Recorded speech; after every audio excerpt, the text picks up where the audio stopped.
Daniel Padilla, may nililigawang estudyante sa Baguio. Deadman na kay Catherine. Magpapakontrol kaya yung girl na inaasintan niya sa Baguio? Ang binasang komento ng regular listener ng radio program na si Christy Ferminit sa True FM 105.9 ni Nanay Christy Fermin at Romel Chica. Si Daniel Padilla ang tinutukoy ng CFMers na binasa ni Nay Christy kahapon sa kanilang programa sa radyo. Pagpaputuloy ni Nay Christy, "Nako, hindi natin alam yan. Ang balibalita na may nililigawan si Daniel Padilla na estudyante sa Baguio. Kaya raw kahit tapos na ang shooting ng Incognito ay hindi mo na agad bumaba. Sa Baguio City ang principal location ng seryeng Incognito at saka lang sila bumababa kapag may bagong kontrata na sa ibang lugar para sa kanilang taping. Kaya ganito ang sapantahan ng taga-subaybay ng CFM ay sa dahil lang walang reaksyon si Daniel sa viral photo ng ex-girlfriend niyang si Catherine Bernardo na pinagpipiestahan ang bat dahil sa pictorial nitong naka-two-piece. Ang isa pang komentong binasa ni Nay Christy Fermin mula sa CMFers na si Tita Nini Olanday. "Sobrang sexy ni Catherine ngayon. Pikit ka na lang, DJ, kung ano man ang nakikita at malay natin. Hindi lang siya nagpapahalata sa nararamdaman niya. Ay plastic si Daniel, Tita Nen." Samantala, marami pa rin kumakwestiyon sa balitang sina Catherine at Losana City Mayor Alcala na dahil sa totoong ito ay bakit walang umaamin sa kanila. Bakit daw kailangan itong itago? Pareho namang single daw ang dalawa at wala naman daw siguro sa kontrata ng aktor sa bawat kapamilya channel na bawal siyang magkaroon ng jowa. Hindi kaya pagkatapos ng eleksyon ay saka aamin sina Kat at Mayor Mark para hindi mapagbintangan ang huli na ginamit niyang aktor sa kanyang kandidatura. May nakatsikahan naman kaming diehard fan ng Katniel fan. Naniniwala po kami na sa huli, Katniel pa rin. Marami kasi ang naniniwala na magkakabalikan pa daw sina Catherine Bernardo at Daniel Padilla.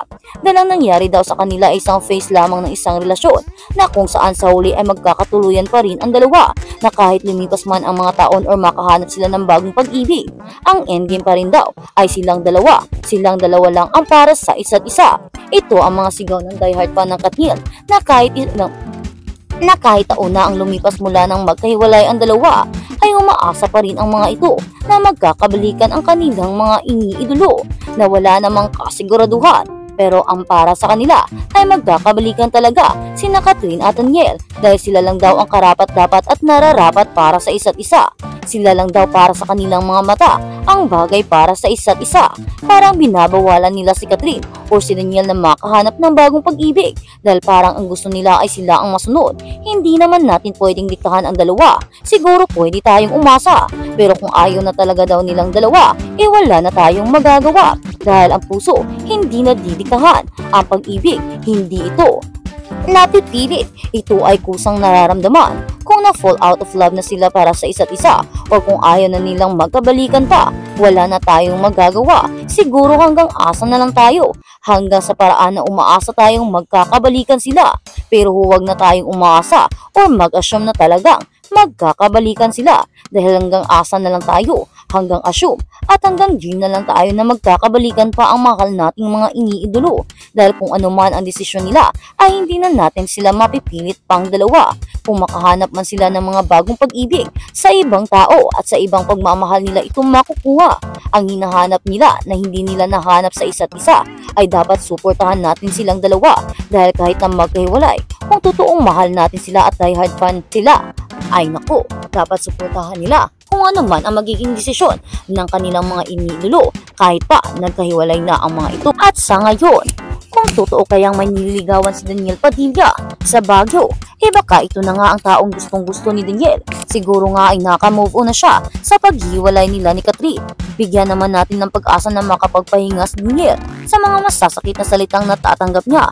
Hayaan na muna natin siyang sumaya. Hayaan natin siyang mahanap ang pag-ibig na hinahanap niya. Dahil alam naman natin, diba, na may iba nang minamahal si Catherine. May iba na siyang sinisinta at marami na ang nanliligaw sa kanya. Siguro ay hindi na niya babalikan pa si Daniel. At kung ano man ang maging desisyon ni Daniel sa panliligaw niya sa ibang babae na nga yun nga ay chinichika at ini-issue na may nililigawan siya sa Baguio, ay ating suportahan si Daniel dahil tao lamang siya, nasasaktan din at tao din siya na makakapaghanap o makaka-feel din ng bagong pag-ibig. Kaya naman Daniel Padilla, kung ano man ang magiging desisyon mo ay susuportahan ka namin. Deserve mo ring sumaya, deserve mo ring magmahal ulit tulad ni Catherine. Kung ano rin naman ang magiging desisyon ni Catherine o kung sino man ang pipiliin niya sa tatlong manliligaw niya ay dapat natin siyang suportahan kung sino man sa mga ito. At ayun na nga, sa ngayon ay grabe ang mga chika ngayon na sobrang gumwapo daw si Daniel Padilla. Mas naglodo ito. Siguro ay ito ang kanyang panlaban sa paglori ni Catherine. Marami kasi ang nagsasabi na mas mumugi daw ito sa personal nung nakita nila, lalo na nung nagpapicture ito kay Daniel. Marami daw ang nagsasabi na mas naging smiling si Daniel. Hindi na daw ito napaka-intimidating. Sobrang nakakatawa na daw ng ugali at personality ng tao. Parang naging free rin daw ito. At yun nga, marami ang nakahanap at marami ang nag-admire sa kanyang bagong look, lalo na sa kanyang bagong hairstyle na siyang bumagay naman daw talaga sa aktor. Mas naging gwapo daw ito tingnan at mas naging charismatic. Maraming araw ang mga naa-attract sa kanila at gusto pang magpaanak kay Daniel. Yan daw ang sigaw ng ilang mga fans. Talaga namang iba ang dugo ng mga Padilla. Talaga namang iba ang hatak sa mga babae. Siguro ito ang dahilan kung bakit kahit na hindi naman nag-flirt si Daniel o hindi naman nagpapakita ng motibo ay maraming na talaga ang naa-attract sa kanya. Kaya naman ngayon sigaw ng maraming fans, "Nako Daniel, ipagpatuloy mo lang. Sana makahanap ka na rin ng tunay na pag-ibig na siyang makapagpapasaya sa iyo, na siyang magbibigay sa iyo ng bagong yugto ng buhay mo at makapagsimula sa iyo na umibig muli."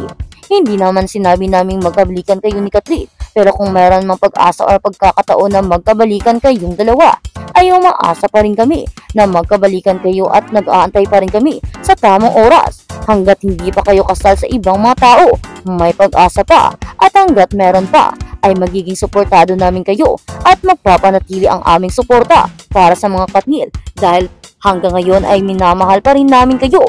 Pero hindi ibig sabihin nito ay hindi na namin kayo susuportahan sa inyong kanya-kanyang career o sa inyong kanya-kanyang love life. Andito pa rin kami na nakasuporta, pero andito rin kami na umaasa. Kaya naman sana ay huwag niyong ipagkait. Isa lang naman ang hinihiling namin, Catherine at Daniel, na makita kayo muli sa iisang stage kahit na hindi na kayo magkasama o hindi na kayo magjowa ay ayos lang.